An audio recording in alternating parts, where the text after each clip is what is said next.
भिवंडीमधील कार्यक्रमात टी राजा या एका व्यक्तीने 400 पार जर गेलो असतो तर हे हिंदू राष्ट्र झालं असतं असा एक अजब दावा केलाय।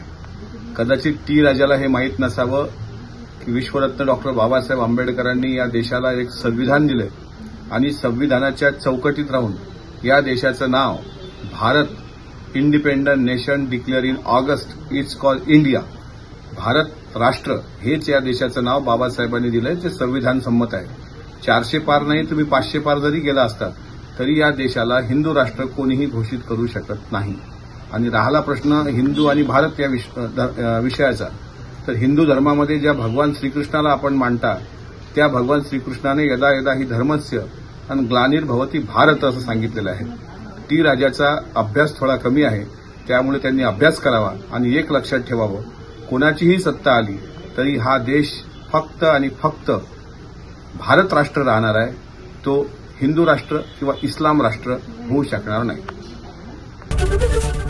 एबीपी माझा, उघडा डोळे बघा नीट।